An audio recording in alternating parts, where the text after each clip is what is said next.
Hello friends, स्वागत है आप सभी का इजी बैंकर चैनल पे। अगर आप इस चैनल पर पहली बार आए हैं तो चैनल को सब्सक्राइब जरूर करें ताकि आने वाले वीडियो का नोटिफिकेशन आप तक पहुंचती रहे।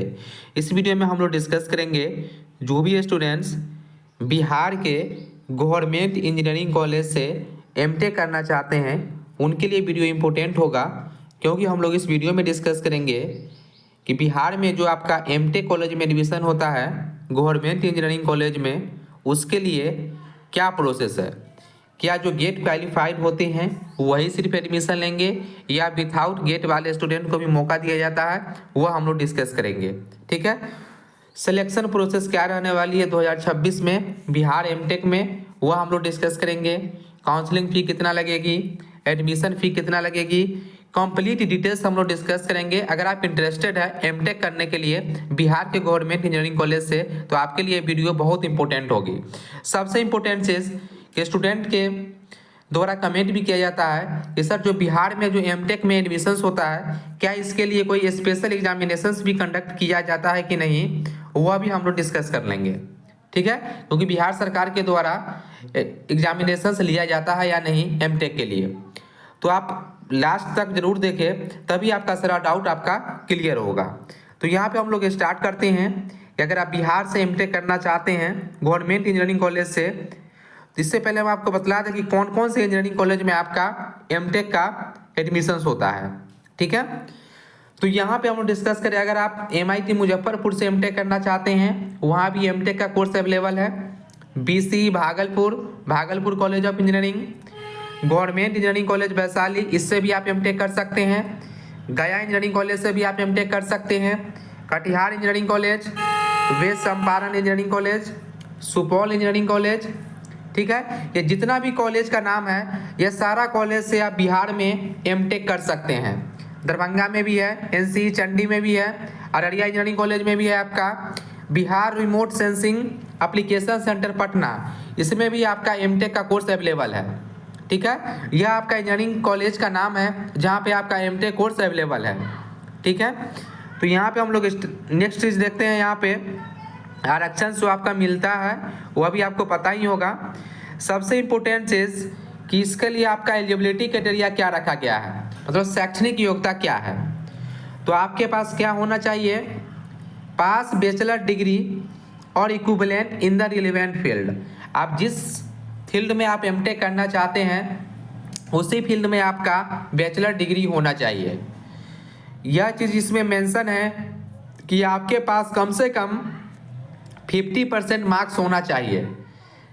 जो भी अनरिजर्व कैटेगरी के स्टूडेंट है उनके पास 50% मार्क्स होना चाहिए आपका बैचलर डिग्री में, और जो आप रिजर्व कैटेगरी के स्टूडेंट हैं उनके लिए 45% मार्क्स रखा गया है।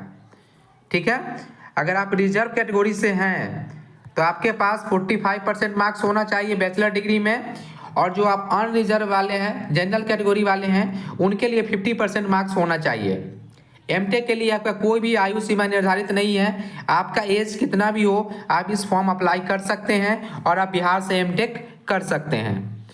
ठीक है, नेक्स्ट चीज़ हम लोग यहाँ पे डिस्कस करते हैं, क्या बाहर के स्टूडेंट भी कर सकते हैं एमटेक। तो यहाँ पे देखिए क्लियर लिखा गया है कि जिनके माता पिता बिहार के अस्थायी निवासी है वो कर सकते हैं, जिनके माता पिता बिहार में निबंधित शरणार्थी है वह भी कर सकते हैं, या जिनके माता पिता रहने वाले दूसरे राज्य के हैं लेकिन वह बिहार राज्य के सरकारी कर्मचारी है वह भी यहाँ पे एमटेक कर सकते हैं।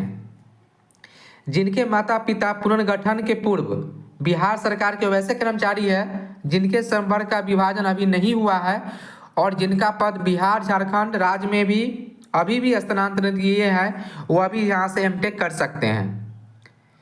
ठीक है, राज्य संघ के भी कर्मचारी है वह भी यहाँ से क्या कर सकते हैं, एमटेक कर सकते हैं।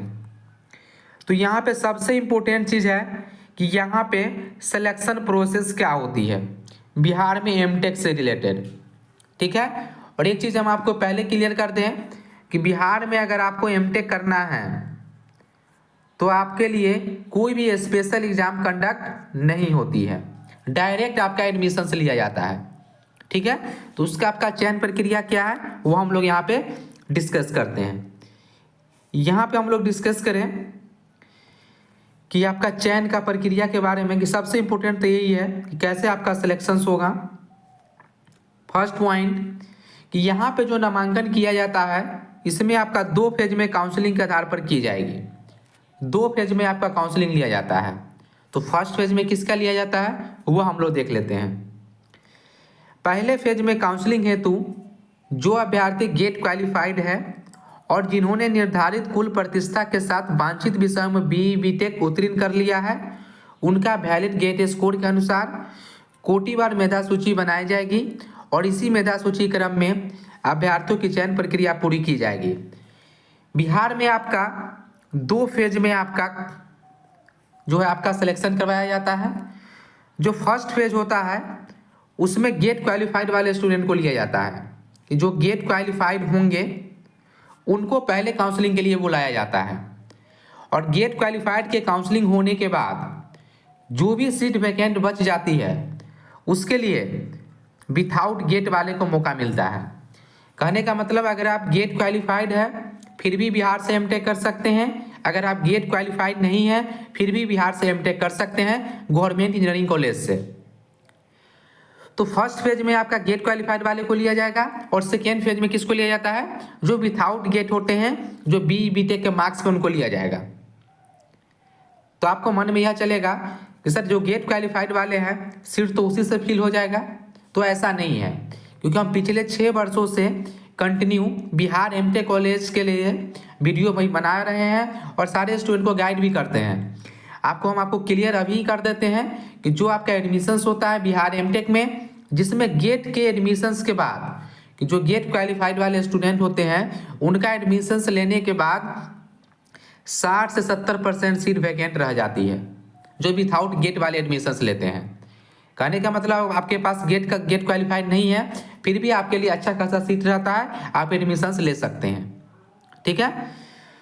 दूसरा फेज जो होता है, अगर आपके पास वैलिड गेट स्कोर अभ्यर्थियों की काउंसलिंग में चयन के बाद कुछ सीटें रिक्त रह जाती है, कुछ सीटें नहीं, लगभग 60 से 70% सीट रिक्त रह जाती है, तथा वांछित विषय में अभ्यर्थियों के कुल प्राप्तांक लक्षित कर दूसरे फेज में चयन हेतु मेधा सूची तैयार की जाएगी और कोटिवार ऐसा मेधा सूची ही एलिजिबल अभ्यर्थियों को चयन किया जाएगा।